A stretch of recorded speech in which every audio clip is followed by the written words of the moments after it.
Halo, assalamualaikum. Bertemu lagi teman-teman ya. Eh, Cukup lama ya, nggak membuat video ya. Mohon maaf ini baru bisa membuat video. Pada kesempatan kali ini teman-teman ya, saya ingin membahas tentang psikosomatis teman-teman. Jadi saya akan membahas lebih ke apa yang saya alami. Saya tidak akan berbicara tentang apa itu psikosomatis, cuman saya akan menceritakan bagaimana psikosomatis yang ada di dalam diri saya. Jadi begini teman-teman. Kita mulai di poin pertama. Topik pertama itu apakah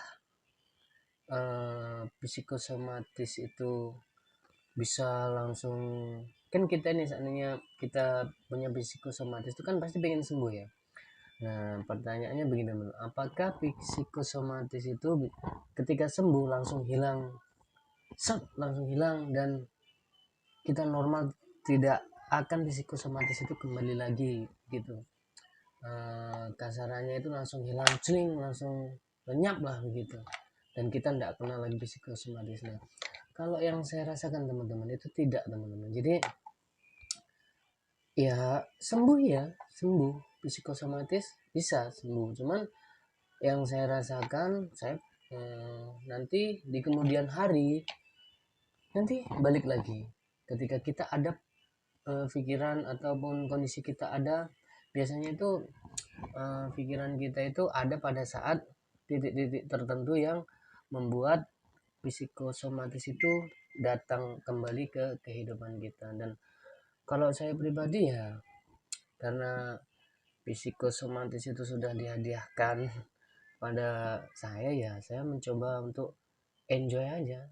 Jadi kalau menurut saya psikosomatis itu ya tetap membayang-bayangi kita. Jadi tidak tidak bisa dia langsung hilang celing begitu, saya tidak bisa teman-teman.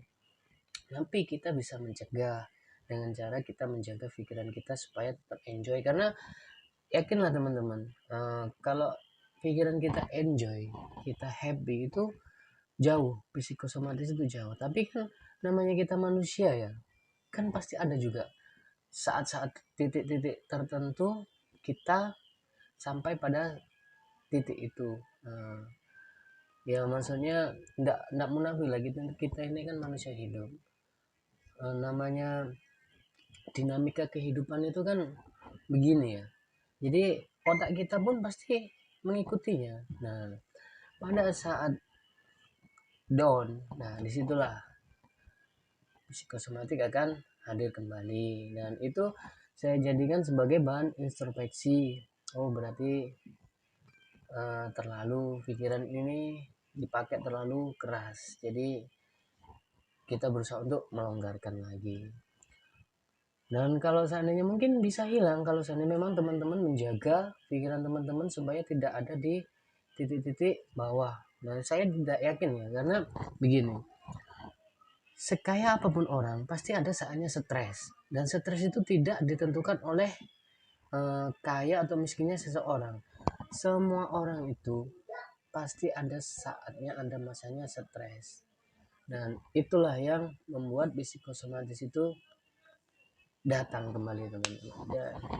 Jadi kalau menurut saya begitu teman-teman, untuk psikosomatis itu tidak akan hilang. Yang saya rasakan ya tidak pernah hilang dari hidup saya. Contohnya begini teman, saya dulu psikosomatis itu dari, ibaratnya saya dari kecil ya, saya dulu dari kecil, dari SD sekitar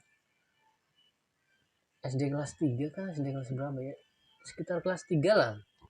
Habis itu saya sembuh di lulus SD saya sembuh, hilang. Karena saya masuk ke SMP itu suasana baru kan, di situ perasaan saya jadi banyak happynya. Jadi kalau orang medis bilang itu apa ya, hormon endorfin kali ya, hormonnya itu jadi meningkat, jadi lupa akan psikosomatis itu, lupa, dan akhirnya enjoy karena dengan teman baru, semangat baru masuk ke SMP itu hilang psikosomatis itu. Dan sampai di SMA, wah itu lebih enjoy lagi teman-teman, karena kita tahu semua ya pada masa-masa SMA itu kan masih tidak pernah sedih kali ya. Yang paling sedihnya gara-gara apa ya, cinta-cintaan begitu kali. Dan itu nggak ngaruh kalau untuk psikosomatis. Dan di situ betul-betul hilang. Nah, ketika waktu itu lulus SMA, sekitar 1 bulan lulus nganggur, nggak ada kerjaan gitu kan, 2 bulan 3 bulan, nah mulai mikir lulus SMA, apakah saya akan begini terus. Nah, keras itu berpikir. Nah, disitulah kambuh lagi. Nah, disitu kambuh. Habis itu, dan alhamdulillah doa saya didengar oleh Allah Subhanahu wa taala, dan akhirnya doa saya dikabulkan dan saya pun juga mendapat kerjaan, dan di situ saya sembuh. Akhirnya ya dinamika hidup kan terus berjalan, dan intinya saya cermati teman-teman, psikosomatik itu akan datang ketika saat kita stres begitu teman-teman. Kalau memang teman-teman bisa menjaga supaya tidak stres, dan insya Allah pasti psikosomatik itu akan hilang lenyap, betul-betul lenyap. Tapi namanya kita manusia biasa teman-teman, ada kalanya pasti kita mencapai pada titik-titik terendah kehidupan, dan disitulah kita syukur dikasih gejala psikosomatik. Berarti kita harus mengintrospeksi diri, jangan terlalu dipaksa. Nah, jadi kan itu sebuah indikator teman-teman. Dan mungkin itu untuk poin pertama. Dan sekarang untuk poin kedua, apakah orang yang sudah tahu ilmunya, sudah tahu kalau itu psikosomatis, sudah tahu ini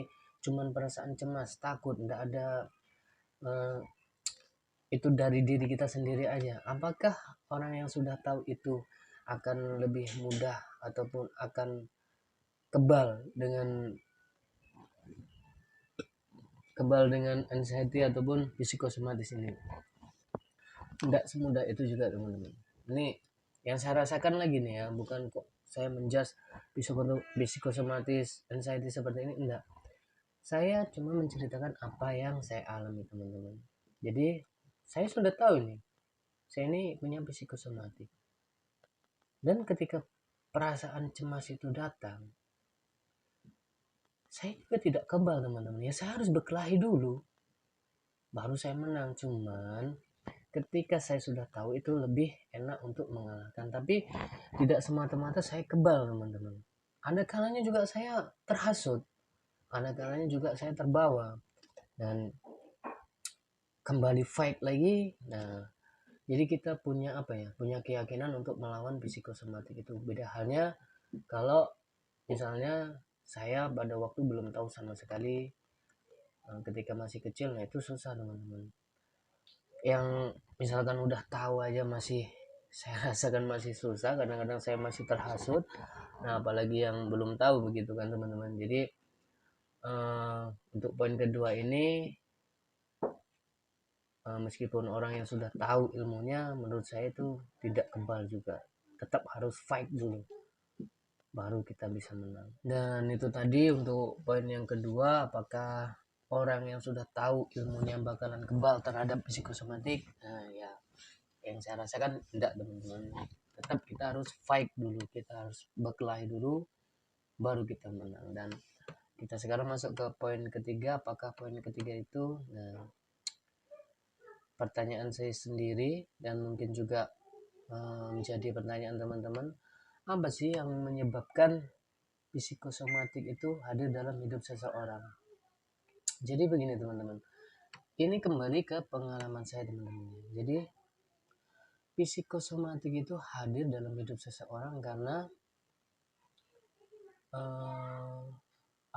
kalau kasarannya dibilang itu guncangan hidup yang dialami seseorang. Jadi orang tersebut mengalami trauma ataupun intinya sebuah tragedi dalam hidupnya yang membuat dia tidak bisa beranjak, entah itu dendam, entah itu keikhlasannya, entah itu ya intinya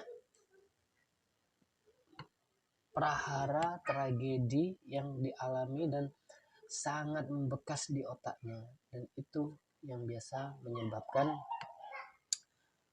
psikosomatik itu hadir dalam hidup seseorang. Dan saya sendiri juga menghadirkan psikosomatik itu ke dalam hidup saya dengan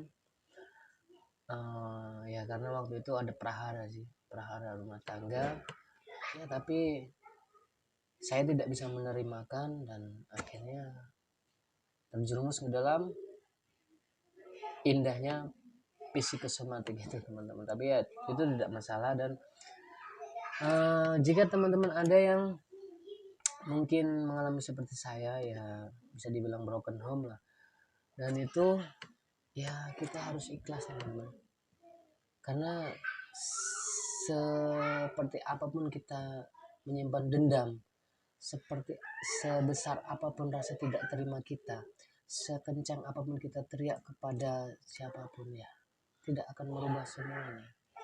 Berarti kita harus ikhlas menerimanya. Memang itu berat teman-teman. Dan kalau menurut saya itu di poin ketiga, apa sih pencetus psikosomatis dalam kehidupan seseorang, yaitu adalah prahara tragedi trauma yang membuat jiwa seseorang terguncang ataupun tidak terima ataupun dendam ataupun semuanya yang sangat membekas di otak seseorang tersebut, sehingga dia berlarut-larut merenungkan hal itu. Ya intinya seperti itu teman-teman. Dan mungkin sekian pengalaman saya berbagi pengalaman saya. Mungkin nanti jika ada kesempatan saya akan berbagi lagi tentang pengalaman saya, karena saya sangat merasa sekali teman-teman, pada saat saya titik-titik terendah dulu, saya merasakan gejala-gejala psikosomatis, takut, cemas sampai itu. Ketika saya menemukan orang yang memiliki gejala sama dengan saya, itu saya rasanya lega banget teman-teman. Seperti beban yang ada itu langsung hilang semua, langsung enteng. Dengan dalam hati saya, oh ternyata bukan saya sendiri, ada temannya. Harapan saya ketika teman-teman yang merasakan gejala-gejala itu ketika menonton video ini juga merasakan hal yang sama dengan apa yang saya rasakan dulu, lega, ringan, dan ya intinya cepat disembuhkan lah. Tapi saya sendiri, kita harus bersyukur dengan apa yang diberikan oleh Allah kepada kita, karena psikosomatis itu adalah indikator bahwa stop, ibaratnya kasarnya begini, stop, jangan diteruskan, pikiranmu terlalu capek. Nah berarti kita harus longgarkan lagi, begitu teman-teman ya.